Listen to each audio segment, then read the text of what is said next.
Most of us think we have total control over our wallets. We compare prices, we check the specs, and we read the reviews until 2 in the morning, convinced we are calculating logical operators, making the optimal choice. But look around your house. Look at the gadgets sitting untouched in drawers, the clothes with tags still on, and the subscriptions running silently in the background. The meticulous research we claim to do rarely matches the physical pile of unused inventory.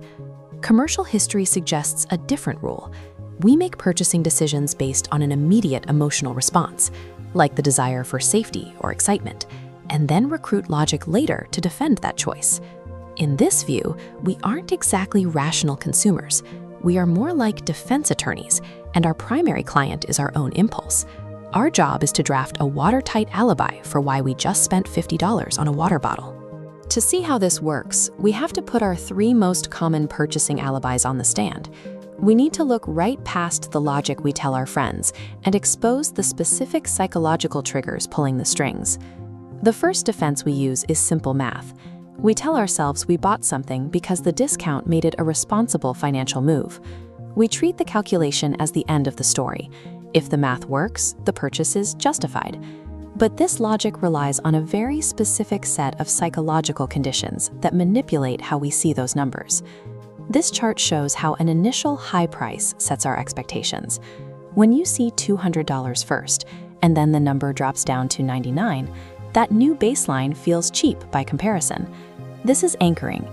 You are judging the value based on the gap between those two numbers, rather than the objective cost of the item. Now add a countdown clock and a shrinking inventory bar. The gap in the chart fills with the pressure to act quickly. Scarcity and the fear of missing out bypass the analytical part of the brain, locking in that anchored price as a fleeting opportunity that must be seized. The logical alibi is, I saved $100. In reality, the purchase was driven by the manufactured panic of being left behind. Our second defense is a claim to expertise. We swear we picked a specific item strictly because of its superior durability, or its premium ingredients, or elite technical specifications. Evaluating best is difficult. Most of us aren't experts in textile manufacturing or software architecture, so we often outsource our judgment to the environment around us. 1,000 5-star reviews or a long queue outside a restaurant create a sense of social proof. When we are unsure about quality, we look at what others are doing to reduce our own uncertainty. This is how a shopper might justify a $300 perfume by citing rare botanical extracts, while the underlying driver is actually the confidence and social status they hope the scent will provide. We use the word quality as a logical proxy.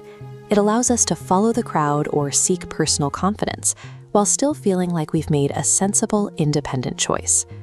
The final defense is practicality. We argue that expensive, daily-use items, like our phones or our coffee thermoses, are purely utilitarian choices. This image shows a plain steel cylinder next to a stylized, branded eco bottle. Functionally, they hold liquid the same way, but the stylized option operates as a distinct visual broadcast of success and taste. This is status signaling, using a utilitarian object to communicate who we are. Identity-based marketing connects physical objects to abstract virtues. You might buy a fitness tracker to associate yourself with discipline, or a specific bottle to signal a commitment to sustainability.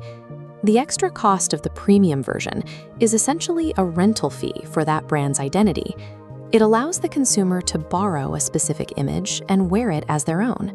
When we claim we are buying for practicality, we are often paying a premium to visually broadcast our ideal, aspirational selves to the world. Marketing departments do not create these behaviors. They observe and use them to guide our decisions.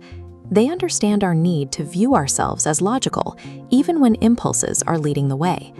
This diagram illustrates the dual nature of modern campaigns. They run on 2 parallel tracks. They provide the emotional trigger, like status or safety, and simultaneously hand us the logical data points we need to justify the purchase to ourselves later. Global brands specialize in the delivery of identity. They provide the materials for us to decide who we are and where we belong.